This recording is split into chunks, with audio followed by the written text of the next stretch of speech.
My name is Frank Skinner, owner of the City Chronicle newspaper. Together with our chief editor Nora Thomas, we bring you another one of our special documentaries. As it is the season, we thought it would be the right time to talk about the supernatural.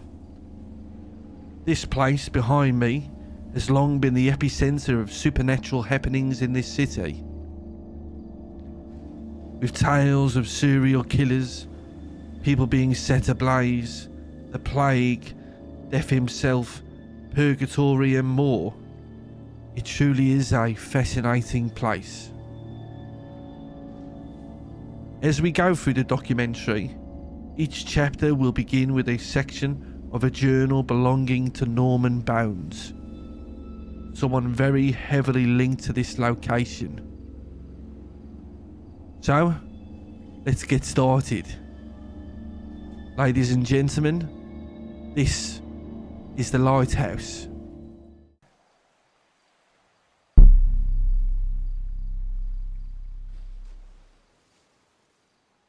If I remove everything in existence except me and life itself, so that I would still be able to live, would that be enough?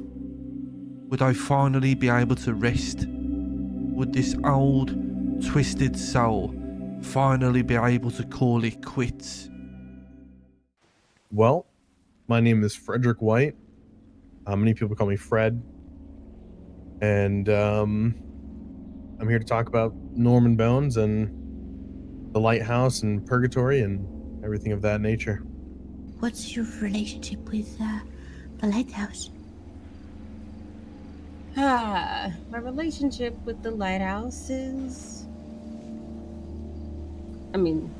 I can't compare to anyone else's experience, but I'd say it's more bittersweet than anyone else's. Saw my best friend and love of my life here.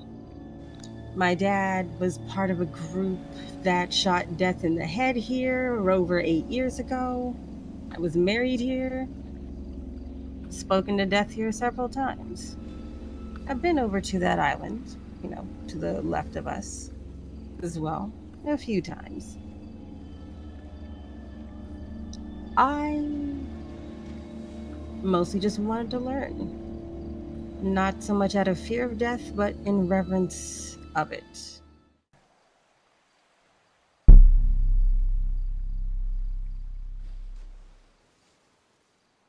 At every turn, I am denied what I understand to be right.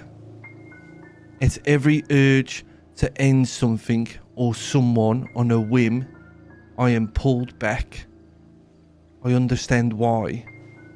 I understand how. I understand the reasons not to. And still, I feel the need to do it anyway. What can you tell us about Norman Bones? Norman Bones used to be a lawyer before he died. Once he died, he didn't become death, but death controlled him and he controlled death as well. What he tried to do is take advantage of anybody he could and swindle them into making a deal with him for the promise of the return of a loved one who had died.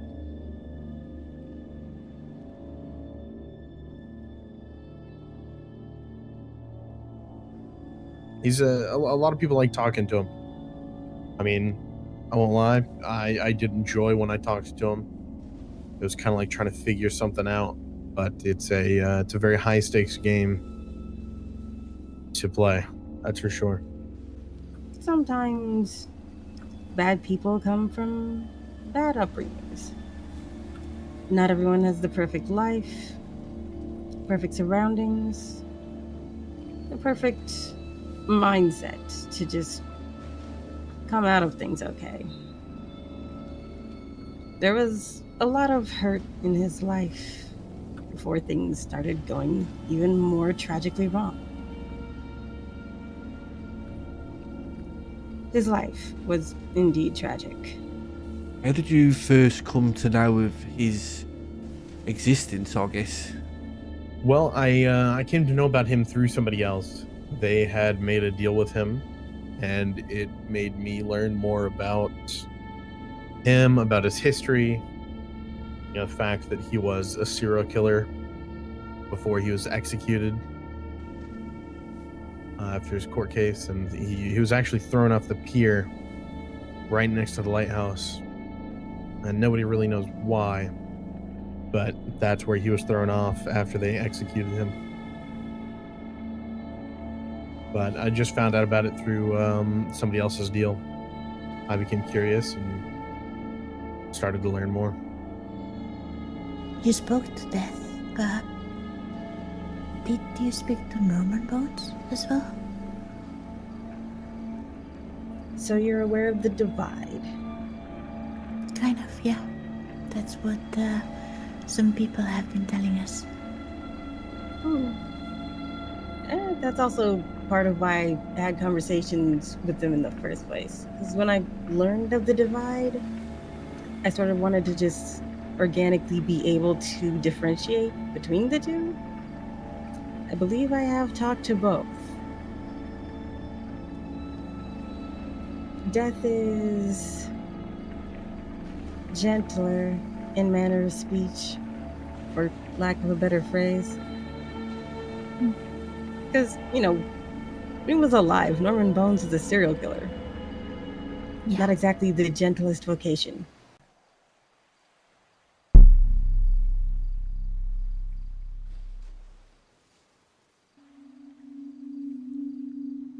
I made several deals with living people in order to harm or kill the people around them. Some targeted people they cared for. Most made deals so that they didn't have to do that. Instead, targeting and sacrificing people they did not know in the name of their deal. Most of the time, they are just trying to be careful. In doing so, they unfortunately bring themselves into the fold. Truly, the best way to avoid it, the best way to avoid me, is just that. Stay away. Take it back for a moment, just to explain to people, how did you come to find yourself in Purgatory? Well, I made a deal with Norman Bones to get somebody else out of a deal, and my deal was to kill 6 people in a week, and I only got about halfway through my deal before the time ran out. And so Norman Bones took me to Purgatory, and I was stuck there for I don't know how long, years and years. People making deals and visiting and kind of honoring this place, or was it like a kind of a different situation? I think it was very similar. More of like I moved to the city in around September of, I want to say, 21, 22. I don't remember. But at that time, plenty of people had already made their mistakes, made their deals, were cashing in on them or being cashed in on. People were getting, kidnapped, stabbed in crypts, sacrificed here one way or another. Of course, people stood in opposition to, I was going to say Death's dealings, but that's not entirely accurate. Norman Bones' dealings.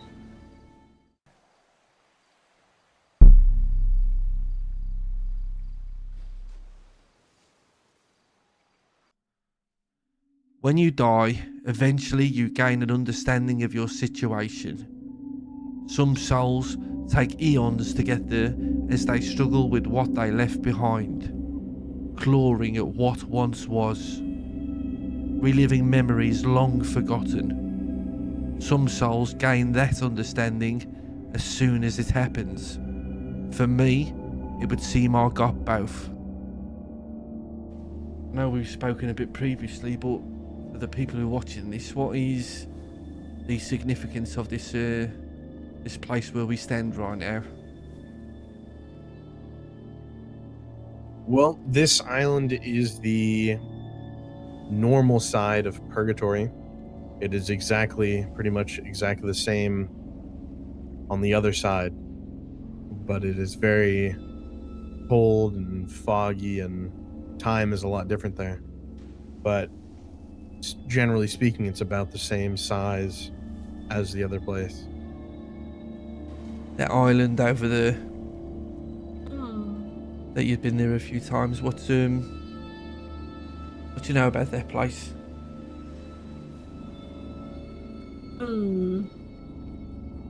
As it stands, it was a physically tangible tether between this side and Purgatory. Before, there was a burning bush over there, boat, dead trees, wreckage of some sort, and the amount of things you could see over there and go over there and see over there fluctuated. 8 years ago and even now.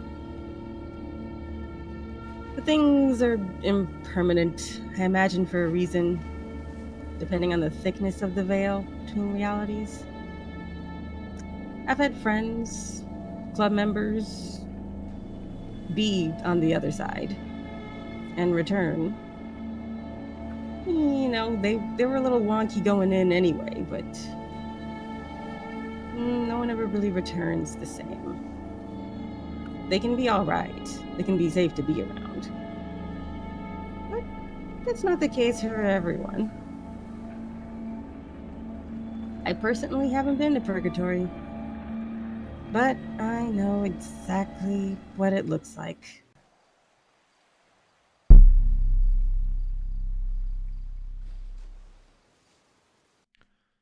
There was no returning to being a man again. I think that if I had the understanding of how to feel, I would miss the little things. How food tasted, how the sun felt on the skin, what it meant to make a friend. When I died, I was ready, both to be there and to take death's place. I knew that even if I wanted to be a human again, I could not return and would eventually fade into oblivion with my brother. When you think back about your time in Purgatory, Mr. Fred, how does it make you feel? What type of things do you remember? I remember the people most, but I also remember going in very angry at a lot of the people that said they would do things and they never followed through with what they said they would do. But I think eventually I learned that I can never expect anybody to follow their word. Even if they say it's their word, I can never really truly trust anybody to follow it. But the better memories are the people who were there, the people that I got to talk to that I never would have, otherwise. Somebody like Aaliyah, I was not very close with Aaliyah beforehand, but when I was in Purgatory, we became pretty close. We spent, years together. The nature of that place on this side of the realms, it fluctuates. When it's calm, it's calm. When it's not, it really is not. How many other people do you think you store in Purgatory? The first person I saw was Winston Walker. He died inside the lighthouse about a week prior.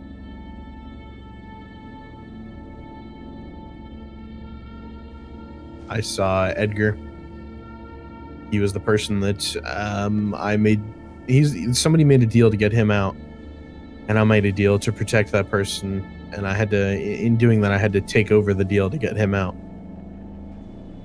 So even though I failed, me going in allowed him to come out.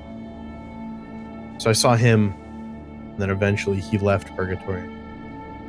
I saw TJ Walker. in there.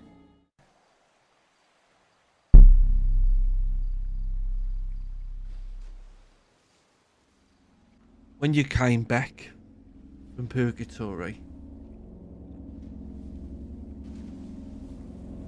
did you feel like you had changed as a person going through something like that? And I guess if so, was it difficult to manage previous friendships and relationships that you'd had when it came to that change, if any took place at all? Yeah. I definitely. I mean, I could definitely tell when I came out that I had changed quite a bit. I mean, I can even still tell now. And I think pretty much all the people around me that knew me well beforehand could also see that I had changed while I was in there. So the relationships afterwards with the people were it was interesting. I didn't really want to do some of the things I used to do all the time. It's hard when you have the perspective of, you know, purgatory and everything about the supernaturals and everything like that. It's hard to put hard to put any weight on anything that isn't that. But it was also kind of hard because a lot of the people that I was close to beforehand, some of their loved ones got hurt by me when I made my deal. So those relationships, I mean, a lot of them never came back. Some of the people I've only talked to maybe once or twice since.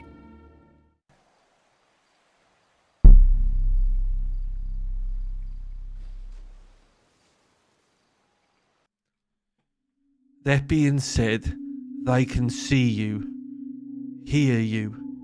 They know when you share a fond memory of them. They know when you cry as you think of them. They are there with you when you miss them most. I understand this is a rather somber tone compared to the rest of these notes. It is true, however. Most of the dead which the living could understand. They are at peace. Take solace in that notion. I believe he said hello. And then he led me over to the fire bowl, which is about right where I'm standing in relation to the island. And he let me ask any question I'd like. And he answered it pretty openly. Do you mind, and there's no pressure at all, Ed, with any of the questions we ask, you can feel free to say no, I'd rather not say anything. Would you mind sharing with us what that question was and your answer? I think the first question he asked me was something I believe he asks everybody when they are in purgatory. He asked me if I wanted to stay in purgatory forever, or I can move on and find peace. And I chose to stay in purgatory, knowing that if nobody got me out, I would be there forever. You said you spoke to death as well? Yeah, a few times. What was that like?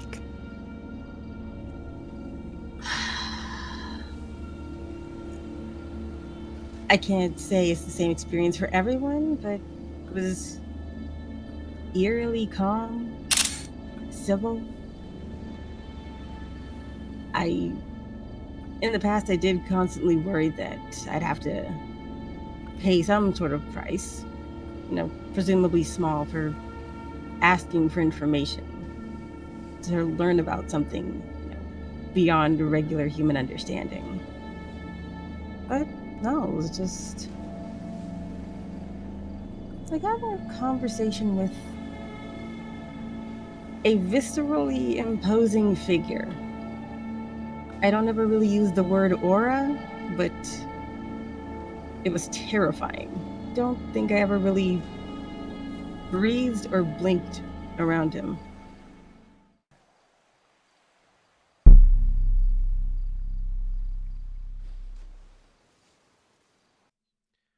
I wished to write about Isaac one less time. He told many stories after we had managed to reconnect here in San Andreas. Even if we had a rather unsavoury childhood, he managed to live a mostly decent life, at least by typical standards. There will be no afterlife for him, not for souls that end up twisted creatures like us. There will be no afterlife for me. I remember watching him go. Being deaf, it was my burden to see him off. I have no memory of crying when I was living. I did then, even if it was just one tear. Some of the things that people have been telling us have been about his brother. I don't know if you had any experience with Death's and Norman Bones' brother. Oh, I have been. I had the plague at one point and was very active in preventing the spread of it, getting people cures. Talked to him a few times as well. I believe he likes me a little less than Death does. And like is a insanely loose term. Yeah, like Norman and Death. Do you think it was also a debate on the... I think his name was Isaac. I'm not entirely sure though. Out of respect for, at this point I will say, the dead and what I've been advised to do, I will not refer to the name of the brother directly. Okay, that's good to know. I can refer to him as Mr. Bones' brother and Pestilence as separate entities. It's certainly not my business to speak on. Mm-hmm. But let's say if there was a divide, it was likely a painful one. Not like physically or anything, but Yeah. sometimes it seems there's a divide and the person that was once there isn't anymore. The City Chronicle newspaper would like to give a very special thank you to Frederick White and Idril Lunis for sharing their memories of the Lighthouse, Norman Bones, Purgatory and more. You may not believe in what you've heard today, but these people and many more swear it to be true. Whatever your beliefs, there is one belief that we can all share. Don't come down to the Lighthouse. My name's Frank Skinner. We've been the City Chronicle, and we will see you next time.